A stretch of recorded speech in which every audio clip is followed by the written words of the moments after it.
Welcome, I'm James Covey. And this is Brandy Welterland, and you're listening to Shop Talk with Brandy and James. Shop Talk is where we combine our shared experiences of living cross-culturally with our work as mental health professionals. We have over 30 years combined experience living and working in parts of Europe, Central Asia, and Africa, and use this podcast to talk about what it means to live fully integrated and meaningful lives cross-culturally. We hope that you find our conversations encouraging, educational, and maybe even a little fun, as we share through the lens of our training and experiences, and sometimes interview guests from around the world. Thanks for listening. It's my pleasure to introduce Ted Wueste, who I've known over 13 years, having attended church together a long time ago. And I'm excited he's going to join us today to talk about grief. A little bit about Ted's background. He's got a bachelor's degree from Arizona State. And if you don't know the mascot, you'll have to look them up and see how ironic that is. Master's of Divinity from Western Seminary, Master's of Sacred Theology from Dallas Seminary, Doctor of Ministry and Leadership. One of the reasons I really wanted him to join us today is because he is both a spiritual director and a trainer of spiritual directors. And I feel like as we get in to talk about grief, it's really significant to think about what does grief say about our relationship with God? We're going to kind of cover a lot of bases today, both the counseling psychology aspect and also the spiritual aspect. As we get into this conversation, I just want to point out that both Brandy and Ted have lost their father within the last 6 months. And that's also really significant. And as we talk about how to grieve well, I think it's important that we recognize significant losses and grieve in them together. So thank you both for being willing to dive into a conversation that's really fresh for both of you. I'm really glad that you're here, Ted. Just appreciate your input and what you can bring to our conversation here as we're talking about walking through grief. It's really a sacred experience, I think, for the person who's walking through grief and also for those living with the person who's also walking through grief. And so appreciate your perspective and your input. Yeah, thank you. It's good to be with you both. And it's nice to meet you today, Brandy and James. I treasure our friendship over the years. Yeah, I think, as you talk about grief, you use the word sacred and holy. And that feels like something that's significant that we'll probably unpack and talk about. But there really is a holiness, I believe, to grief. And that can be important to name for people because grief can feel like something that people want to get rid of and move on from. And yet there's something very significant about grief and our life with God and the way that we view the world and relationships. Right. Well, it's true. If you think about it, we don't escape this life without experiencing grief. It becomes a part of the fabric of who we are. And if you are able to embrace it as such, I think you're more able to see the beauty in it rather than fighting it. I feel that so much of our life revolves around escaping discomfort. And I think this is true for even us in our spiritual walk. But if you look at just how we live our lives, especially those of us that are in a Western culture, those of us with lots of access to resources, we tend to spend those resources on ways to be comfortable and ways to avoid pain. And a lot of time we connect grief with pain because there was a loss, and loss covers all kinds of things. It's easy to jump to significant losses of loved ones. When we look at the cross-cultural world, there's so many different types of losses that all need to be grieved. Absolutely. Yeah, could not agree more. There are the big losses that we experience, losing a close loved one. And then researchers over the last year have talked quite a bit about the concept of ambiguous loss and how in 2020, for so many of us, we experienced this idea of ambiguous loss where it's maybe a lot of little things all together and then often things that aren't resolved. Because when you lose a loved one, as painful as that is, there is a sense of resolution and closure because that person is now gone. If there was a funeral, that helps that. But a lot of losses we have, the loose ends just continue. And so people can be plagued with a sense of loss or grief that it's hard for them to even identify. Right. I think when we hold those things in tandem, the idea that grief has a sacred nature with the fact that we have this ambiguous grief and we try to avoid discomfort, like how do those two things fit together? They seem like different stories of grief. As I look at the scriptures, I mean, just the Psalms, depending on how you number the Psalms or count them, probably almost half of the Psalms are Psalms of lament, which are prayers of praying our griefs and our pains and our hurts to God. And it's and that's so instructive just in terms of the example, because basically what we're seeing there is we are invited by God not to try to get rid of grief, but to bring that into the context of our relationship with him, to grieve with him. And so to deny that is to perhaps just deny the reality of our lives, the reality of how God wants to meet us in the real conditions of our lives. I feel like our Christian culture is opposite of that today. So there's over 40 laments and psalms, but the top 100 songs from the last 3 or 4 decades, there's only 2 that are really any form of lament in the top 100. So somehow we've shifted really away from this idea of what a lament is supposed to be. Oh, that's so true. What you touched on, Ted, is when you allow God into this experience, when you're walking through grief, you're allowing yourself to experience more of the full character of who God is. And there's such a richness in that, and letting him into that pain too. It doesn't make your pain go away, but there's more of a color afterward, more of a vibrancy to understanding of who God is and understanding his character when you sort of allow him into your lament with you in that process. The statistic, James, that you were sharing about the corporate worship songs, that we often have in the church, and how it's not even close, to the whatever it is, a third or a half of the Psalms being Psalms of lament. And it is an evidence that in that sense, we've been more shaped by culture around us than we've been shaped by the example of the worship book of the scriptures, and there's just such power in the corporate worship aspect of grief, because, so often we don't want to go there, but to even have worship corporately that has to do with lament and grief is so helpful, because then those who are in the throes of grief have community that is with them. Because one of the huge things of grief is you can feel isolated or feel like you want to be isolated. And then the other piece of that is when the larger community is engaging in psalms of lament, then there's an identification with those who are lamenting. And so often we just want to pretend like everything's great in the world until it isn't, rather than realizing that at all times there is lament, there is hurt in the world. Yeah. And there's also a sense of community too, when you embrace that idea that there is hurt and lament in the world. Like we're not meant to get through this without experiencing it too. It shifts your perspective from being, God, why is this happening to me, to like, well, this is a part of our experience. It's part of being human. And so it gives us the opportunity, again, as we were talking about earlier, of being able to embrace God in that experience as well. I've heard grief described like a reservoir where our entire lives, we have things going into it that we grieve, because there's little losses, there's ambiguous losses, there's big ones. So we think about this reservoir. Sometimes there's just a sprinkle. Sometimes there's a flood. And I think for a lot of people, 2020 was a flood where there's just so many losses in the span of a year.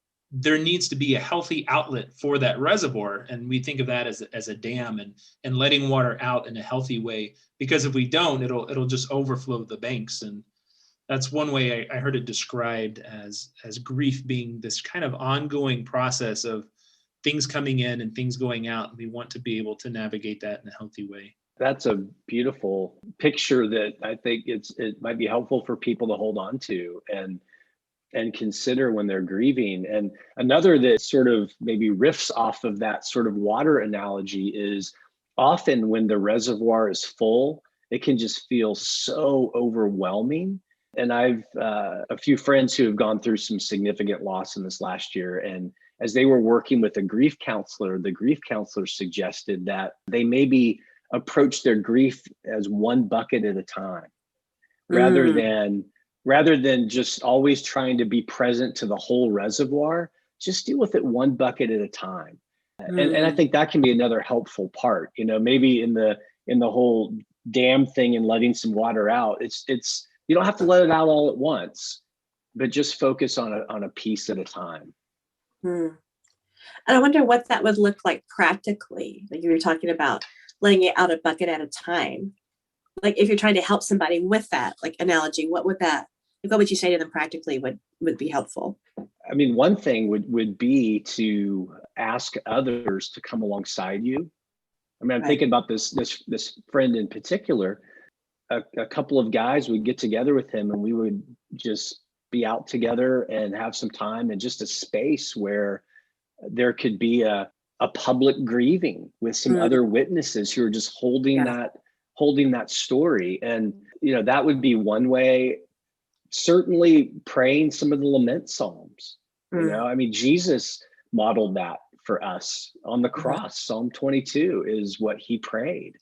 And sometimes the Psalms in themselves, especially in the midst of grief or lament, give us words for things that we maybe can't even come up with. I think that can be incredibly helpful. And just to realize that our individual stories often can't hold the loss.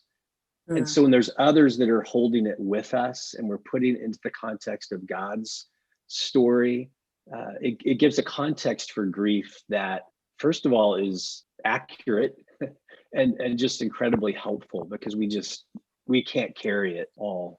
I love what you said there about having that context and having that expression for it. It reminds me of this quote from David Kessler. He wrote, "Finding Meaning, the Sixth Stage of Grief." And he says, each person's grief is as unique as their fingerprint. What everyone has in common is that no matter how they grieve, they share a need for their grief to be witnessed. That doesn't mean needing someone to try to lessen it or reframe it for them. The need is for someone to be fully present to the magnitude of their loss without trying to point out the silver lining. And I love the idea of being fully present in someone's grief. Like you were talking about doing that with your friend too, of just kind of honoring the grief and being there not to lessen it or distract from it, but to bear witness to what the person is going through. Yeah. My father passed away about 5 weeks ago. And I have my own grief journey with that. And my mom had passed away about 15 years ago. And so my dad had remarried, and his wife is grieving deeply right now. And we talked on the phone for about 45 minutes yesterday. And there was an impulse in her to try to get over the grief. Right. Yes. She's like, what do I do? How do I, I just feel like I'm so stuck. And part of what I found myself offering to her in that moment was just to listen and say, it's okay. You should be grieving. You just lost your spouse and you're 5 weeks out, and there's no sense in which you need to get over this. This will be a process and a journey. And in one sense, there will always be some grief from losing him, but you just need to feel what you feel. I felt like part of my role, if you will, with her in that moment was to just say, it's okay. It's in fact, it's good that you're grieving. And she kind of struggled with that. What do you mean it's good? This doesn't feel good. And I said, well, I know it doesn't feel good, but it is good. It's holy. This is demonstrating that you lost someone significant. If you weren't grieving right now, I'd be worried about you. I'd think, did you not really like my dad that much? Right. And we laughed. And so I think it's to give people space and permission and invitation. And we do that with others because God does that with us. He gives us an invitation. He gives us the space to grieve.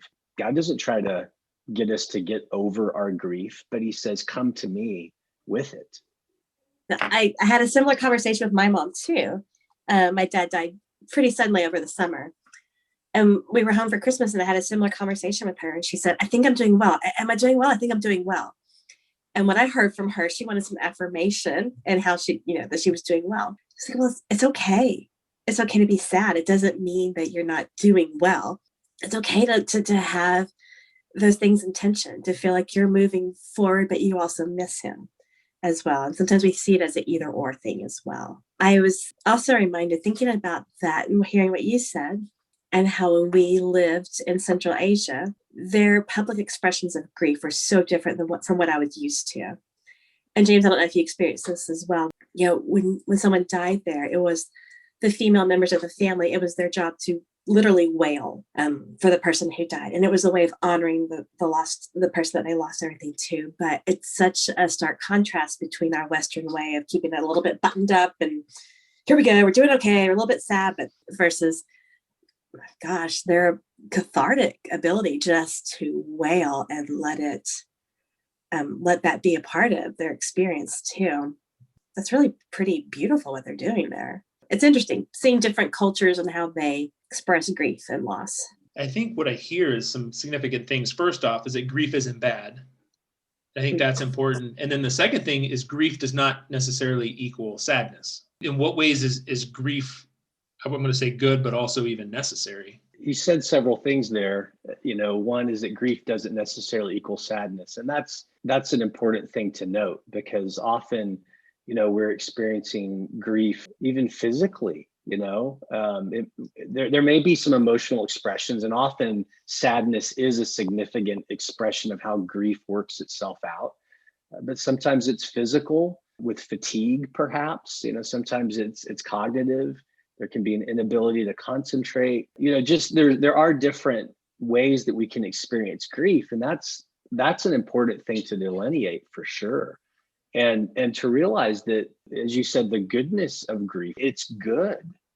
It is a good thing. It's a holy thing, because it's in a mechanism that God gave us to be able to honor and connect with what is right and what is the way things, in a sense, should be. What I find often is that people want to get rid of their sadness and think, oh, sadness is not a good thing. It doesn't honor God to be sad. Or maybe it's just as simple as, I don't enjoy being sad.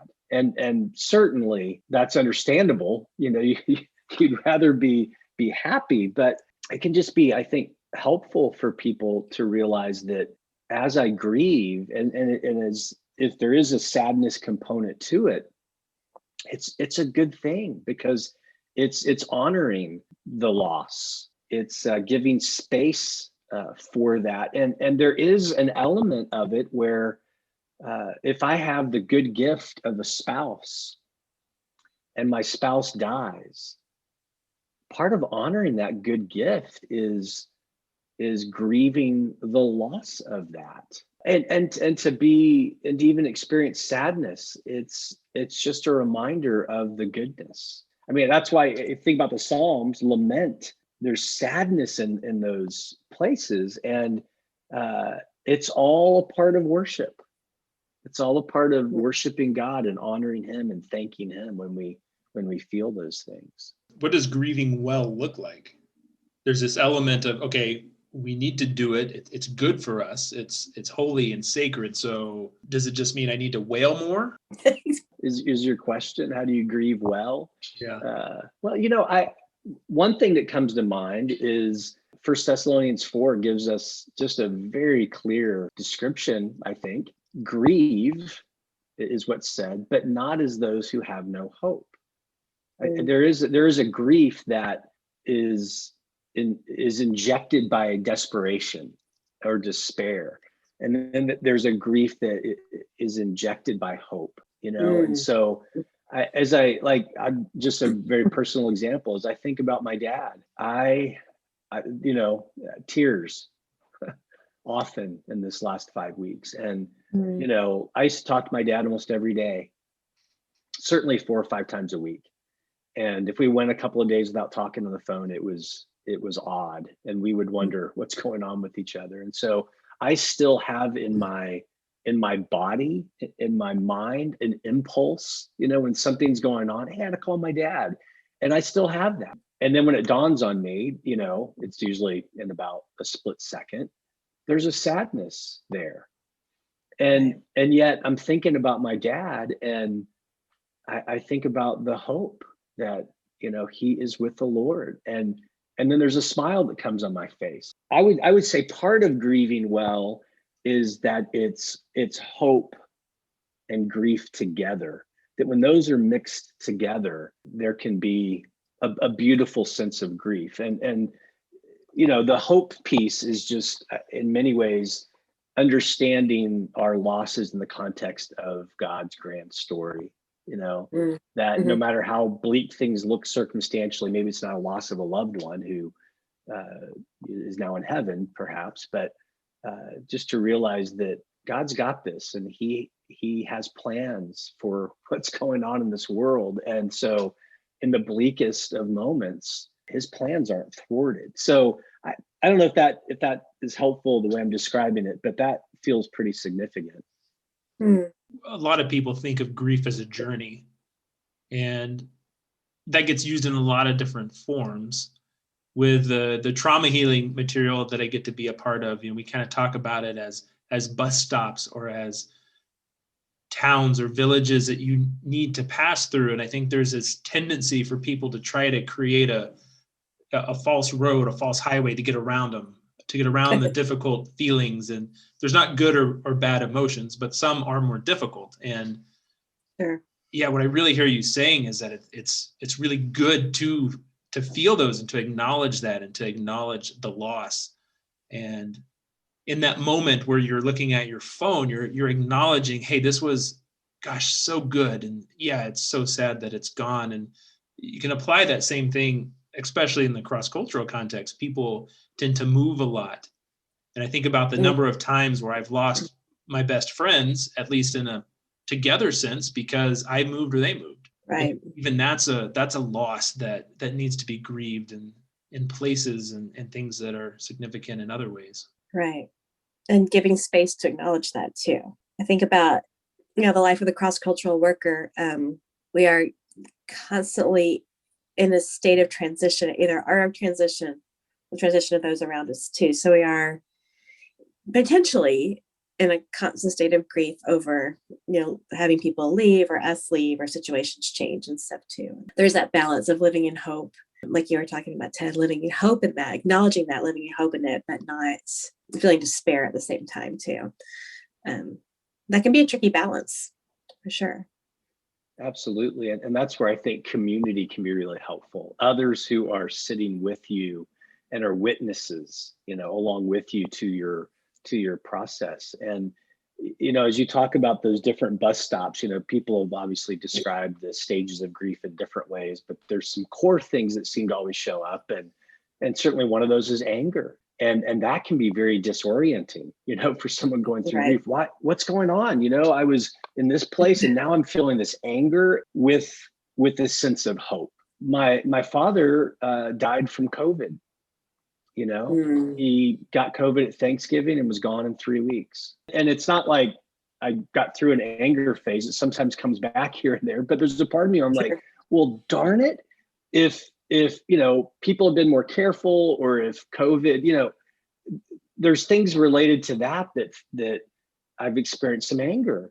And yet the hope piece for me has been, okay, yeah, I should be angry about that. Someone infected my father.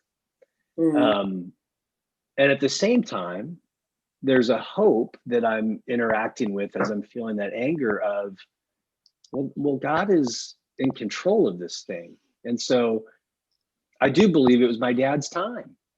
It was his time. And yet I'm also angry. And I think to be able to feel both of those things. So I'm not just running so fast into, oh, it was his time, and I can just make myself let go of the anger, but I can feel both of those at the same time.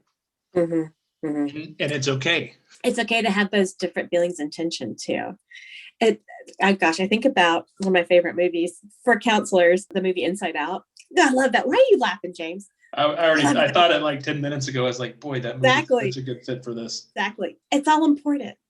And gosh, we're so afraid of what, we consider the harder emotions and the harder things, the sadness or the fear associated with grief. But it kind of builds a richer experience, and it builds into who you are. I was reminded of an experience that we went through several years ago as a family when our son was diagnosed. He was diagnosed with a lifelong illness, and when he was about 2, and that was that was devastating. You feel like how will we ever get through this? How will we ever feel normal again? But there's this passage of scripture that has been so precious to me and continues to be.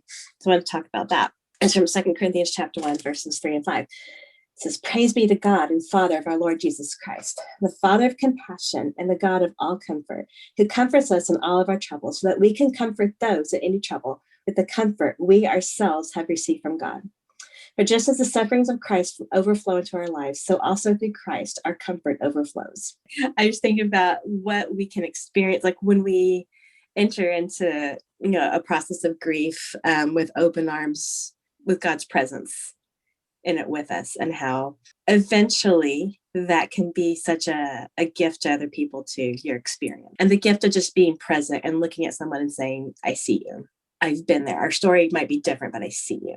And it's like, wow, not glad for the experience, but I'm thankful for the presence of God through that. I think one of the things about grief that can be a wonderful thing, it can really bring our relationship with God into a clarity and a focus. I think that, so often as we're going through difficult things and things that need to be grieved, things that make us sad, all of that, we can just tend to think, well, that's not part of the plan. That's not what, that's not what I signed up for. And certainly it's not what you Right. signed up for. I mean, when we're little boys and girls, we never think, when I grow up, I want to lose my mom when I'm 36, or when I grow up, I hope that I get cancer. No one ever thinks that. It's never a part of the story, the expectation. And so I think often we then impose that onto relationship with God. And we can, without even any awareness, begin to believe that God is there to make all the ways I've thought life was going to work. And when you go through grief, if you're bringing it to God and connecting with Him, I think there can be a depth and a deepening of relationship with Him that really almost can't happen any other way. So grateful to have Dr. Ted Wueste join us as we talked about grief, and we're going to take a pause for our first two-part episode. So thanks for listening to Shop Talk with Brandy and James, and we look forward to seeing you next time for part 2 on grief.